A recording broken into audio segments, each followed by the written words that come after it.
We spent a week in the Valles Caldera doing bird surveys and owl surveys and a lot of other surveys.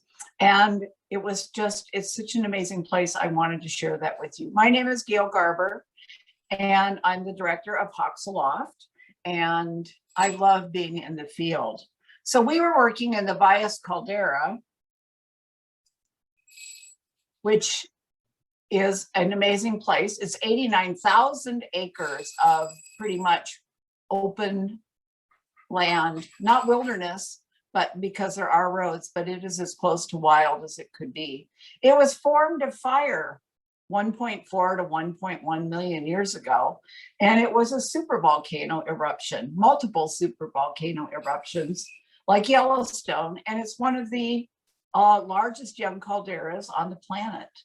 When it exploded, it basically blew up all over the Jemez Mountains, or what are the Jemez Mountains now, and it expended all of the lava and ash and pumice that was in the magma chamber, leaving a void, and then everything collapsed down into it, creating that bowl shape.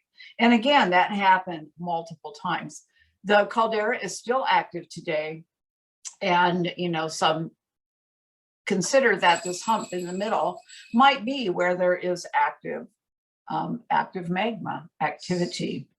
I remember the first year that I began doing surveys there. I arrived at 5:30 in the morning, and just me and my car, and there was nobody else there except there were 100 elk just all around me, moms and babies. And it was a magical place. Little did I know it would be the last time that I would be able to visit the far northeast corner of the caldera, the land called Obsidian Valley. That's because in 2011, the Los Conchas fire torched 156,000 acres, wiping out just everything in its path. And it was a massive fire, and we weren't sure how long it would take before we would be able to get back in.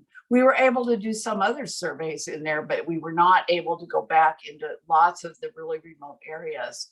And then in 2013, there was another fire called the Thompson Ridge Fire that only burned 18,000 acres, and it came in from the west, and it burned up to the point where the Los Conchas fire was. But like all fires, even though it was catastrophic, they were whimsical, and they jumped over some places, and not everything burned. So there are areas where trees weren't touched and areas where they were. And now when we were able to get back in there, you can see why we weren't allowed in for a long time. These are the areas. This was just taken last week, and by now, most of the trees have been pulled away from the road so that you can see to get back in there. But you still have to actually, move trees because they still fall down. And we had to move 2 trees in order to get through one road. And it's just kind of exciting. It's like being in the middle of nowhere.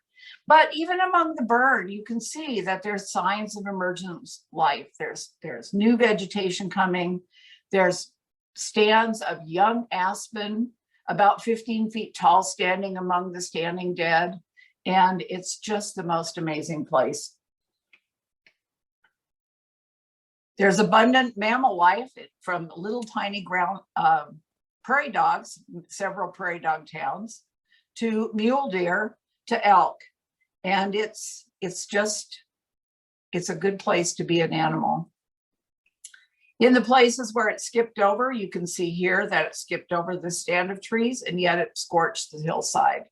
And you have young emergent wildlife everywhere.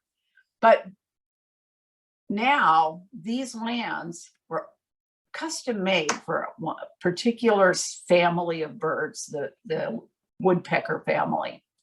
And we found that we heard every species we would expect to hear up there. We heard them from their drumming. The drumming that I played at the beginning was an American 3-toed woodpecker. These guys eat beetles and bark beetles.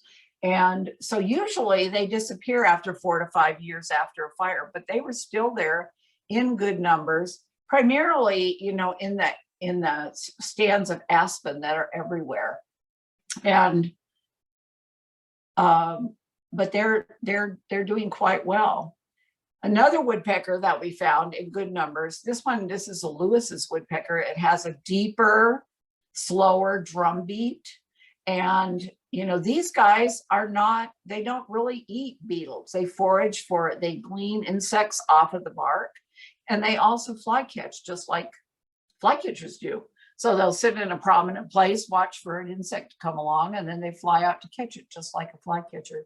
But oh my, what a beautiful bird with that bright pink belly and that red face and that beautiful blue-green back. This is the species of greatest concern among the flycatchers that we find in New Mexico forests. And it has showed considerable decline. So it was really remarkable to see that they were doing well. Another bird that we found there was the red-naped sapsucker. This is a little guy, and he likes sugar. So they drill little holes, neat little rows of holes in aspen and willow to lap up the sugary sap that flows out. So you can find sap wells, and those are a good indication that sapsuckers are around. And here's one that shows you the habitat where we find them, and just an amazing little bird. There were not as many of these red-naped sapsuckers as there were some of the other species, but we had good numbers of Williamson sapsucker. And this is a cool bird because if you saw these two birds side by side, you would never guess that they were the same species. And it wasn't until 1873 that ornithologists actually figured out that the one on the left is a female and the one on the right is a male. So they look nothing alike.